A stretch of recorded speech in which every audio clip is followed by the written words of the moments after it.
The great chamber of the Galactic Concordance stretched for nearly a mile in every direction. And Ambassador Elena Vasquez had never felt smaller in her entire life. She stood on a platform barely 20 feet wide, surrounded by thousands of alien delegates from 93 different species. And every single one of them was looking at her with something between pity and disgust. The Concordance had existed for 12,000 years.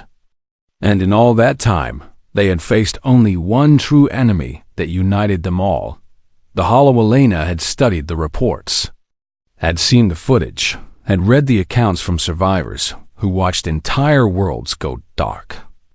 And she understood why the galaxy feared them so deeply. The hollow was not a species in any normal sense of the word, but rather a swarm intelligence that moved through space like a plague of locusts, consuming everything in its path and leaving nothing behind but empty rocks and dead silence.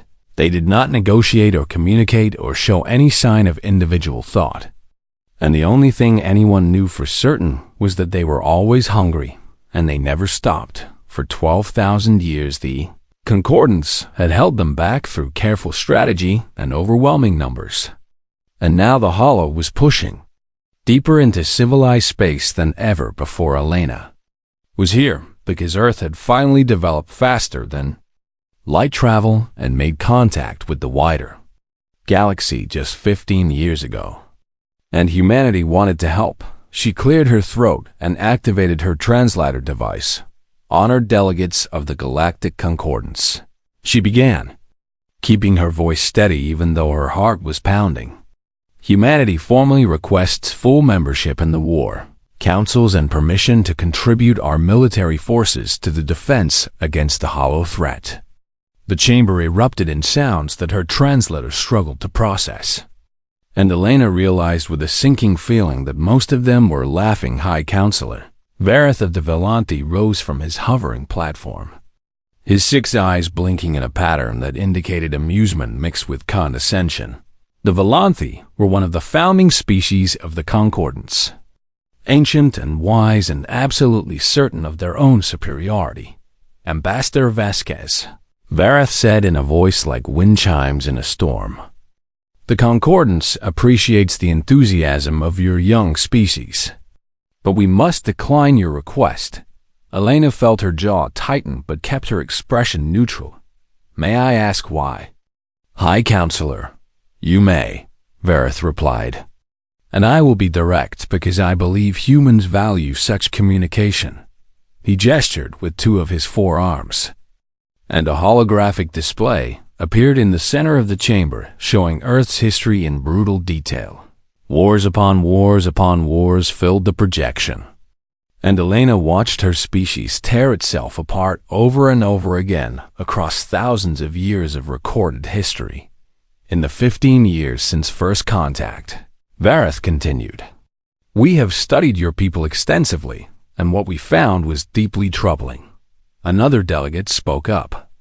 This one, a crystalline being called a Metheri, whose body refracted light in patterns that conveyed emotion. "Your species has been capable of destroying itself completely for less than 2 centuries. The Metheri said, "And in that time you have come close to doing so on multiple occasions. You fight wars over resources you do not need," added a third delegate, a massive creature from a species Elena did not recognize. "You kill each other over differences in belief and skin color and imaginary lines drawn on maps," said another. "You are children," Vareth concluded, and his voice carried no malice, but rather the patient disappointment of a parent speaking to a troublesome youngster. "Dangerous children who have somehow found their way to the adult table, and we cannot in good conscience give you weapons of mass destruction and point you at an enemy when we have seen what you do with such things." Elena stood very still for a long moment, letting the insults wash over her while she composed her response. "High Counselor," she said finally, "everything you have said about human history is true, and I will not insult this council by pretending otherwise." The chamber grew quiet, clearly surprised by her admission. "But I would ask you to consider something," Elena continued. And that is the fact that despite all those wars and all that violence, humanity is still here. She activated her own display, showing the same history, but from a different angle. We have faced extinction-level events and survived them. We have fought ourselves to the brink of annihilation and pulled back. We have taken every terrible weapon we ever invented and somehow managed not to destroy ourselves completely. That is hardly a recommendation, Vareth said. Perhaps not, Elena agreed. But consider what it means about our species. And consider what kind of people could walk through that much fire and still be standing at the end. As she looked around the chamber at all those alien faces, some sympathetic but most dismissive, the Hollow does not negotiate. It does not retreat. It does not stop until everything is consumed. And you have been fighting them for 12,000 years with careful strategies and minimal risk. She paused to let that sink in. How is that working out for you? The silence that followed was heavy with anger. And Elena knew she had crossed a line. But she also knew that she was right. The Council has made its decision, Vareth said coldly. And humanity will be granted provisional observer status only, with no voice and no vote and absolutely no access to the war councils. You may contribute to the war effort through resource production in sectors far from the front lines, the Methri added. And perhaps in a few centuries, when your species has matured, we will reconsider. Elena nodded once, her face a mask. I understand, she said. And I will convey the Council's decision to my government. She turned and walked off the platform with her head held high. And she did not look back even when she heard the end. Delegates resumed their conversations in tones that made it clear they had already forgotten about the humans and their foolish request. Shuttle ride back to the human embassy took 3 hours, and Elena spent every minute of it staring out the window at the stars and thinking about what she would tell her people when she finally stood before the United Earth Council 2 days later. She delivered the news without emotion.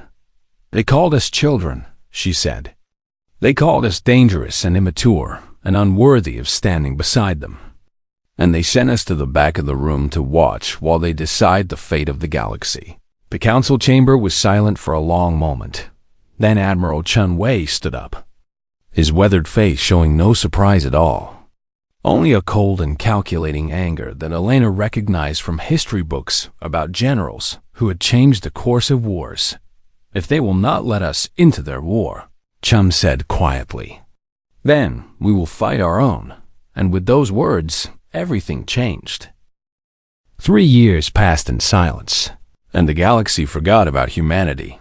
The Concordants continued their ancient war against the Hollow using the same strategies they had used for 12,000 years. And they continued to lose ground slowly, but steadily, while telling themselves that patience would eventually win the day. Meanwhile, in the dark spaces between stars, where no one thought to look, humanity was building something terrible. Admiral Chun Wei stood on the observation deck of the construction station, known only as Forge 7, watching as another warship slid out of the massive dry dock and into the void. This one was called Leningrad, and she was the 47th vessel to join what the engineers had started calling the Shadow Fleet. Status report. Chung said, without turning around. Commander Sarah Park stepped up beside him with a tablet in her hands, her face lit by the glow of data streams. Leningrad completed final weapons integration this morning, she said, and her crew will finish training simulations by the end of the week. Chun nodded slowly, his eyes never leaving the sleek black hull of the newest ship. The Shadow Fleet looked nothing like Concordance vessels, which were elegant and beautiful and designed to last for centuries of careful use. Human ships were ugly and angular and covered in weapons that the Concordants had banned as excessive. And they were built to do one thing extremely well. They were built to kill. Show me the latest intelligence on the Hollow. Chum said. Park brought up a holographic display that filled the observation deck with red markers indicating Hollow swarm movements across the galaxy. Concordance defensive line is holding. At the Varith corridor, she reported. But our analysts predict a breakthrough within the next 18 months, where, most likely, the Carthax Nebula, Park said, pointing to a cluster of star systems on the edge of concordance space. 12 colony worlds with a combined population of 4 billion across 6 different species. Chun studied the display for a long moment. And how long until the concordance can reinforce that sector? Their fleet movements suggest 3 weeks minimum response time, Park said. Possibly longer if they continue following their standard protocols. 3 weeks, Chun repeated. And there was something cold in his voice that made Park shiver despite herself. She had served under Chun for 5 years now. And she had learned that the old admiral was not a man who expressed emotion freely when he did show feeling. It was usually a sign that something significant was about to happen, Admiral, she said carefully. The Shadow Fleet is not yet at full strength, and we have only 200 operational vessels compared to the Concordance combined fleet of over 50,000. I am aware of the numbers, Commander, and the Hollow Swarm at Carthax is estimated at nearly 1 million individual units. Chun finally turned to look at her, and his eyes were steady and calm. Commander Park, do you know why the Concordance has been fighting this war for 12,000 years without ever achieving a decisive victory? Park hesitated, sensing a lesson coming. Their official doctrine emphasizes preservation of assets and minimal casualties. She said, exactly, Chun replied. They fight to avoid losing rather than fighting to win. And they have turned war into a slow dance where both sides circle each other forever without ever committing to a real engagement. He walked over to the main display and zoomed in on a Concordance battle formation. Look at this, he said. Perfect geometric patterns, precise spacing, every ship positioned for optimal retreat corridors. And do you know what I see when I look at this?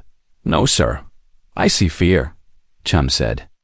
I see 12,000 years of accumulated fear that is calcified into doctrine. And I see a civilization so afraid of losing anything that they have forgotten how to actually fight. He closed the display and turned back to the window where more ships were being assembled in the distance. The Hollow does not understand fear. Chun continued. They do not retreat because they have nothing to protect. They do not negotiate because they want nothing except to consume. And they will never stop until either they are destroyed or everything else is. You cannot defeat an enemy like that by dancing around the edges and hoping they get tired, he said. You can only defeat them by being willing to pay a price that they cannot match. Park was quiet for a moment, processing what the Admiral was saying. Sir, are you suggesting that we sacrifice our ships and crews to win battles that the Concordance considers unwinnable?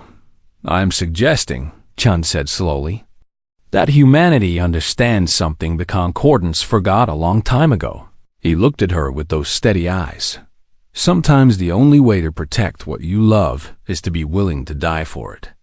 And sometimes the only way to win a war is to fight like you have already accepted that you might not survive it. Park thought about the crews on all those ships outside. The volunteers who had signed up knowing that their mission was secret and their odds were poor. They know, she said quietly. All of them know what they signed up for. Yes, Chun agreed. And that is why we will succeed where the Concordance has failed for 12 millennia. A communication alert interrupted them. And Park checked her tablet with a frown. Admiral, we have a problem. What kind of problem? Concordance intelligence has detected unusual activity in our construction zones, she said. They are sending official warnings demanding that we cease all military development and submit to inspection. Chun actually smiled, which was such a rare expression on his face that Park almost did not recognize it. They finally noticed. He said, Good, sir. They are threatening sanctions and possible military intervention if we do not comply. Let them threaten, Chun said. By the time they decide to actually do something about us, it will be too late. He walked toward the door, then paused and looked back. Send a response to the Concordance Council, he said. What should it say? Chun considered for a moment, then gave a small shrug. Tell them we will handle it. That is all. That is all, Chun confirmed. They banned us from their war councils and called us children. So now they can sit back and watch the children work. He left the observation deck, and Park stood alone for a while, staring at the growing fleet outside. 200 ships against 1,000,000 hollow units. And the only advantage they had was a willingness to do what the Concordance considered unthinkable. She thought about the volunteers, about the training simulations that pushed crews to the breaking point, about the weapon systems that were designed for maximum devastation with no concern for elegance or restraint. And she thought about what Chun had said, about fighting like you have already accepted that you might not survive. Park had joined the Shadow Fleet because she believed humanity deserved a place at the galactic table. But standing here now, she realized that she had signed up for something much bigger than politics. She had signed up to prove that humans would die for people who hated them, simply because it was the right thing to do. That was the real message they would send to the Concordance.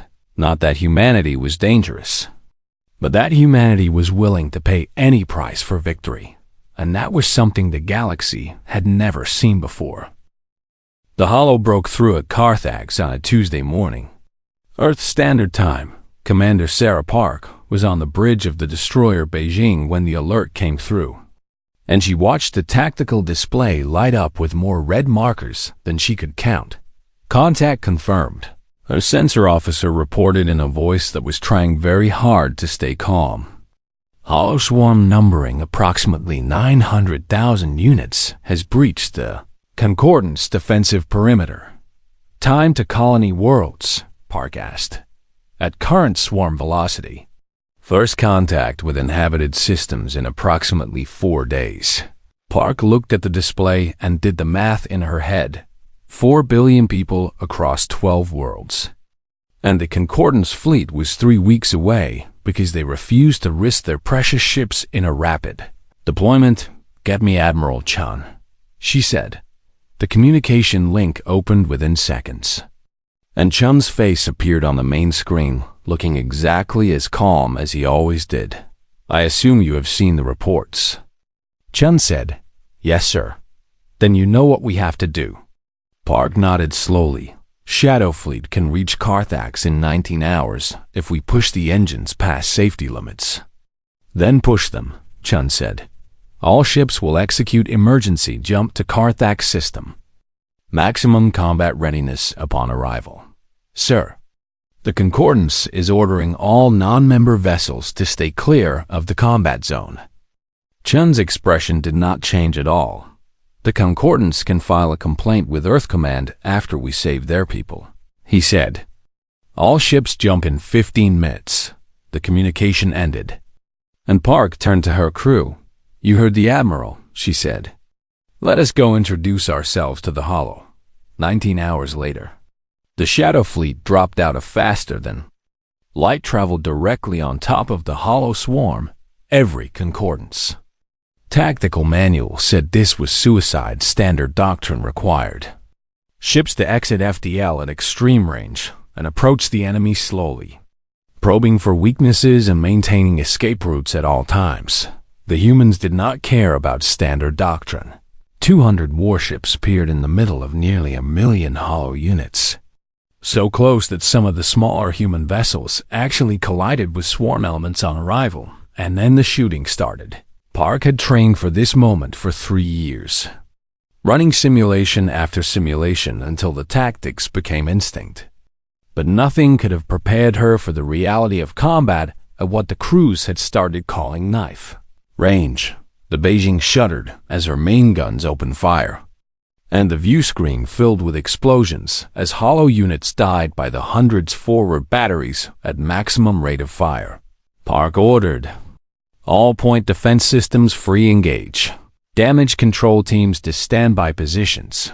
The destroyer rocked violently as something hit the port side, and Park grabbed her command chair to stay on her feet. Hull breach on deck 7. Someone shouted.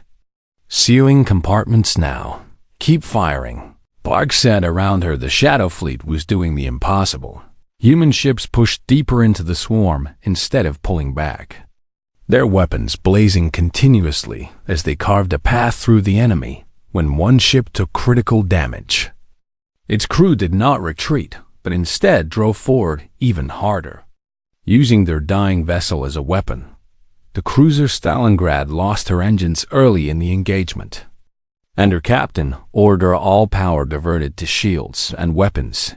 The ship drifted through the swarm like a fortress, absorbing hits that would have destroyed a Concordance vessel twice her size, while her guns kept firing until there was nothing left to fire. The frigate Normandy took a direct hit to her reactor core and should have been destroyed instantly. But somehow her engineering team held the containment field together for another 40 minutes.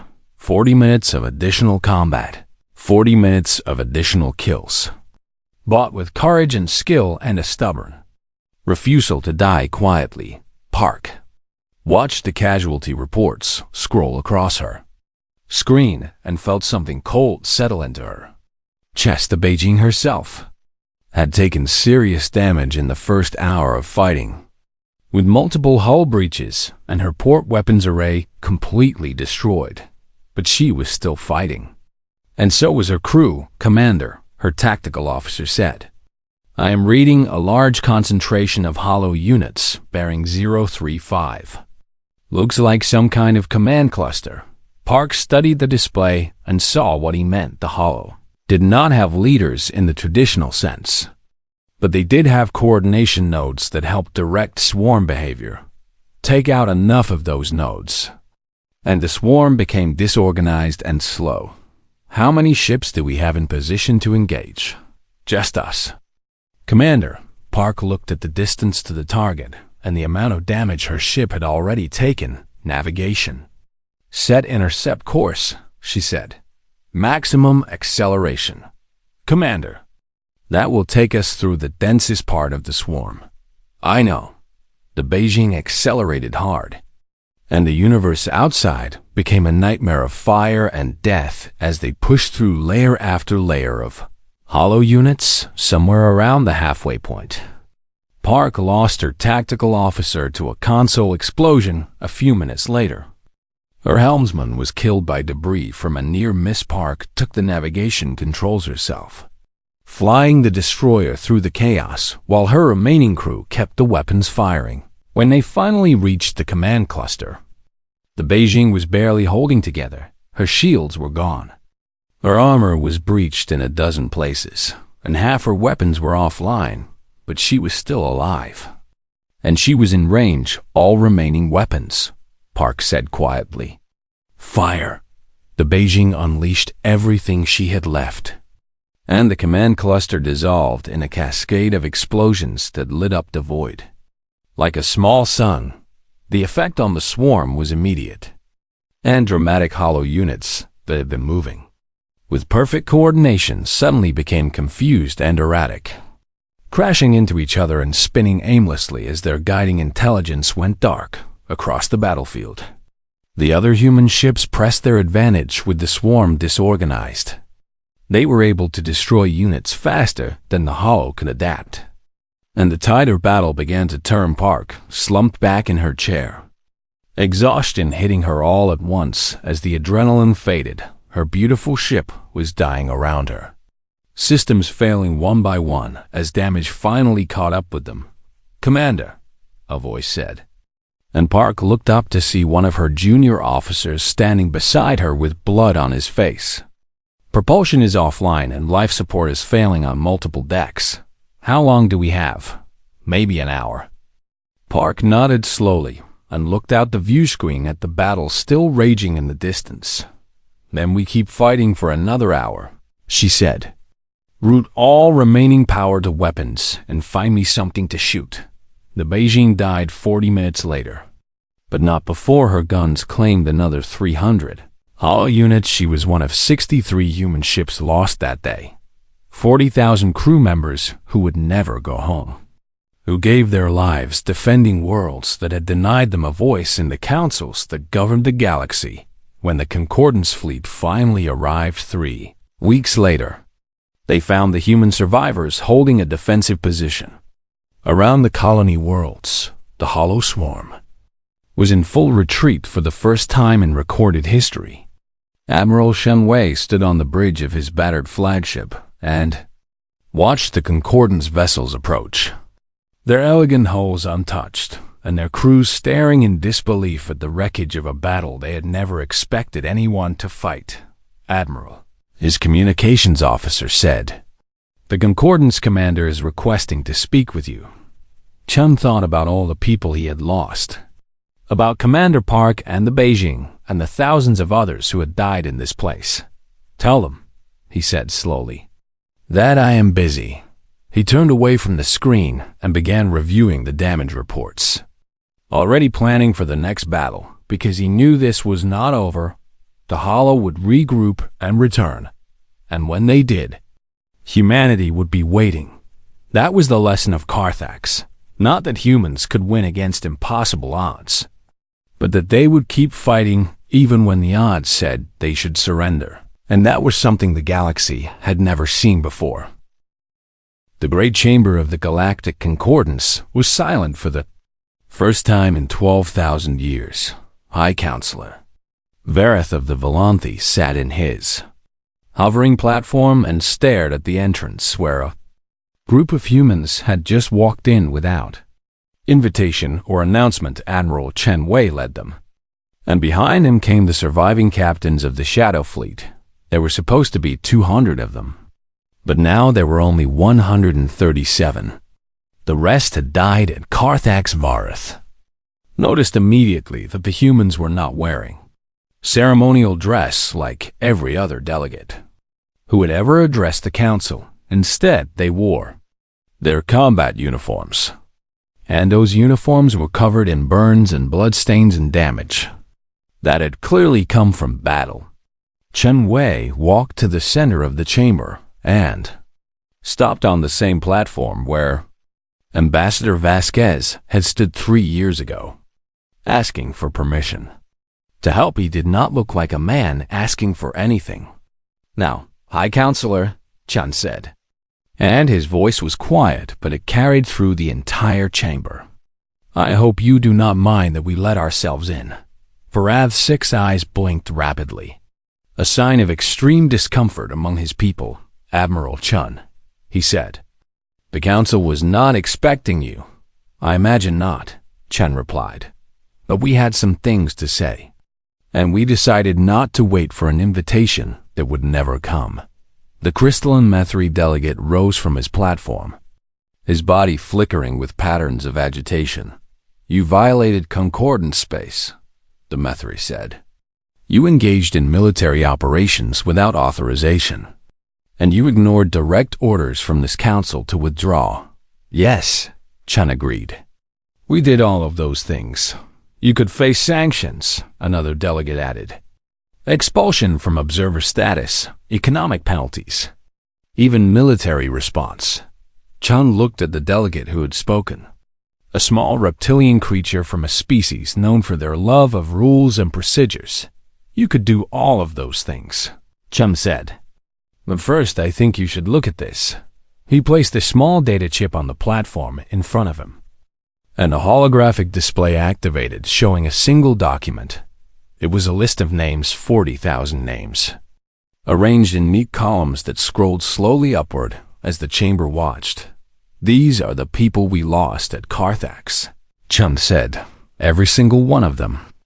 And I want their names read into the official record of this council." The chamber was silent. They died defending 12 colony worlds with a combined population of 4 billion beings. Chen continued. 4 billion beings who belonged to species that voted to ban humanity from the war. Councils because they thought we were too dangerous and too primitive to stand beside them. He looked around the chamber at all the alien faces, and there was no anger in his expression. There was something worse. There was disappointment. "Commander Sarah Park of the destroyer Beijing," Chun said, reading from the list. She was 34 years old, and she had a daughter back on Earth who just turned 7. And she died flying her damaged ship straight into a hollow command cluster because that was the only way to disorganize the swarm. He scrolled down the list. Lieutenant James Okonkwo of the cruiser Stalingrad, 26 years old, fresh out of the academy, and he held a containment field together with his bare hands for 40 minutes while his ship burned around him, because every minute he bought meant more enemy kills. More names scrolled past. Ensign Maria Gonzalez, Chief Engineer Thomas Park, Captain Victor Volkov, Chun read. Doctors and engineers and soldiers and pilots, people with families and dreams and futures that they gave up because someone had to stand between the hollow and those colony worlds. He stopped scrolling and looked directly at High Counselor Vareth. "You called us children," he said. "You called us dangerous and immature and unworthy of standing beside the civilized species of the galaxy." Vareth said nothing. "And maybe you were right about some of that," Chun continued. "Maybe we are dangerous. Maybe we do have a violent history. Maybe we are young and reckless compared to species that have been traveling the stars for millennia." He took a breath.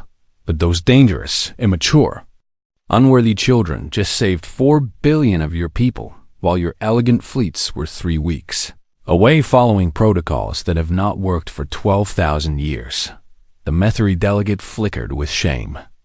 A visible reaction had spread through the chamber as other species processed what Chun was saying.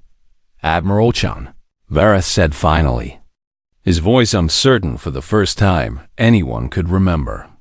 "The Concordance recognizes the sacrifice your people made at Carthax, and we formally request that humanity consider." "No." The word cut through the chamber like a blade. "No," Chun repeated. "We did not come here for your recognition. We did not come here for an apology. And we did not come here to ask for a seat at your table." He turned to leave, his captains falling into formation behind him. "Then why did you come?" Vareth asked. Chun paused and looked back over his shoulder. "To tell you something," he said. "Our intelligence indicates that the Hollow is regrouping at the Kirith Expanse, and your analysts estimate you have 18 months before the next major offensive." He let that information sink in for a moment. "Humanity will be there when it happens." "You would fight again?" the Methri asked. "After everything we said, after everything we did, you would still defend us?" Chun turned fully to face the council one last time. "Not because you asked," he said, "and not because you deserve it, but because there are innocent people in the path of that swarm who will die if someone does not stand in the way." He looked at each delegate in turn, making sure they understood what he was about to say. "The Concordance has been fighting this war for 12,000 years, using careful strategies and minimal risk. And you have been losing ground the entire time because you are so afraid of sacrifice that you have forgotten what it means to actually win." His voice grew quieter but somehow more intense. "Humanity remembers." He began walking toward the exit. "We remember what it means to fight for something bigger than yourself. We remember what it means to accept that victory sometimes requires paying a price that breaks your heart. And we remember that some things are worth dying for even when no one asks you to." At the entrance, he stopped one final time. "If no one else will do what needs to be done," he said, "humanity will answer." He looked at the council, at 12,000 years of civilization that had become so careful and so cautious that they could no longer protect themselves. "We always have." And then he was gone, leaving the great chamber in silence as the list of 40,000 names continued scrolling on the display. No one moved to turn it off. Vareth stared at those names for a long time, thinking about the humans he had dismissed as children, thinking about the price they had paid for people who had shown them nothing but contempt. He thought about his own species and their elegant ships and their perfect strategies. And he felt something he had not felt in centuries: shame, because the humans were right. The Concordance had forgotten what it meant to fight, and it had taken a species they considered primitive to remind them as the names continued to scroll. Vareth made a decision. The galaxy was about to change, and when it did, the Concordance would have to decide whether to keep hiding behind their protocols or whether to finally stand beside the humans, who had shown them what courage really looked like. 11 years passed, and the galaxy learned what humanity had always known. War was not a dance. The Battle of Kirith. Expanse became the turning point of the Hollow War. Not because of the victory itself, but because of what that victory represented. For the first time in 12,000 years, the Concordance committed their full fleet to a single engagement. And they did so under the command of a human admiral. Chen Wei stood on the bridge of the flagship Remembrance, named for all those who had died at Carthax, and watched as 50,000 Concordance vessels formed up alongside the rebuilt human fleet. They were not following Concordance protocols anymore. Human tactical doctrine had spread through the Allied forces like a fire through dry grass, and crews from 93 different species had learned what it meant to fight like they had something worth dying for. The hollow swarm at Kirith was even larger than the one at Carthax. Nearly 2 million units moving with the terrible coordination that had made them the terror of the galaxy for millennia. It did not matter when the battle began. The combined fleet drove straight into the heart of the swarm, using the same tactics that had shocked the galaxy at Carthax. Ships took damage that would have triggered automatic retreat under the old protocols. But they kept fighting. Crews watched their friends die in explosions and hull breaches. But they kept fighting. Entire squadrons were reduced to burning wreckage. But the survivors kept fighting, and slowly, impossibly, the Hollow began to break the swarm intelligence that had consumed civilizations for longer than human history had finally encountered something it could not predict or adapt to. It had encountered a galaxy that was no longer afraid to bleed. Chen Wei did not survive to see the end of the war. He died at the Battle of the Vareth Corridor 4 years later, leading a desperate holding action that allowed 3 colony worlds to evacuate before the Hollow arrived. His last order was to advance, and his last words were the names of the people he had lost at Carthax. Commander Park would have been proud. The war continued for another 7 years after Chun's death, fought by humans and aliens standing side by side in a way that would have been unthinkable a decade earlier. Velanthi commanders learned to appreciate human aggression. Methri engineers worked alongside Earth technicians to design weapons that combined elegance with devastation. And species that had looked down on humanity for 15 years began to see them as equals. More than equals, brothers. When the final hollow stronghold fell at the edge of known space, the victory celebration lasted for a month across every inhabited world in the Concordance, but the celebration was muted. For those who remembered what it had cost, millions of humans had died in the 11 years of total war, and millions more from other species who had learned to fight the human way. The galaxy had paid a terrible price for victory, and everyone knew that it would take generations to recover. 3 months after the war ended, Ambassador Elena Vasquez stood before the Galactic Council for the second time in her life. She was older now, gray at her temples and lines around her eyes that spoke of long years and heavy burdens. But she stood straight and met the gaze of every delegate without flinching. High Counselor Vareth had died 5 years ago, killed when his command vessel was destroyed at the Battle of the Outer Reaches.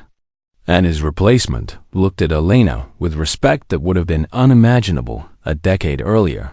Ambassador Vasquez, the new High Counselor, said, "The Galactic Concordance formally offers humanity a permanent seat on the High Council.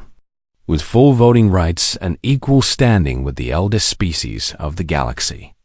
Elena was quiet for a long moment, thinking about all the years and all the battles and all the people who had given everything to reach this moment. "We accept," she said finally. "But we have a condition." The council waited. "We want a memorial built at Carthax," Elena said.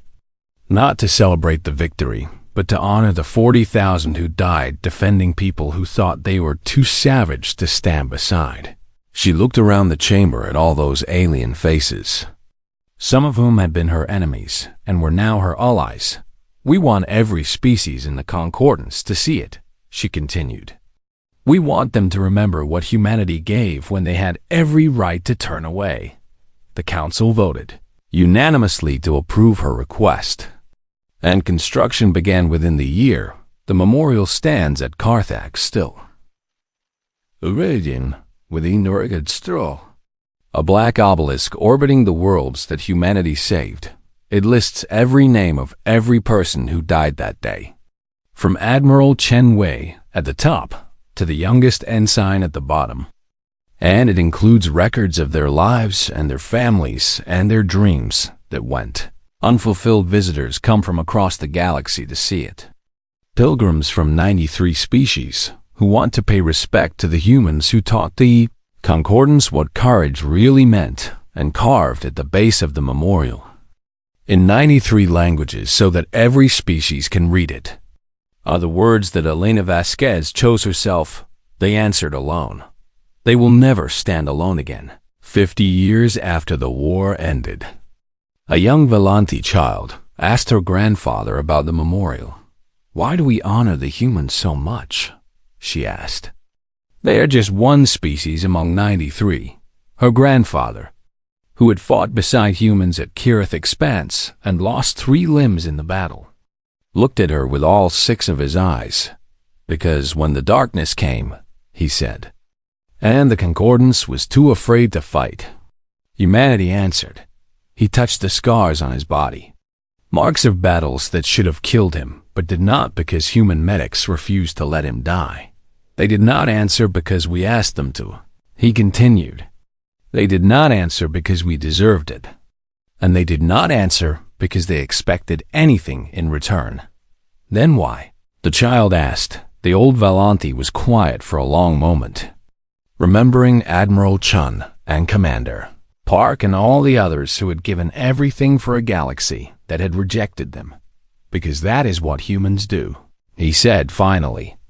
"When someone needs help and no one else will provide it, humanity answers."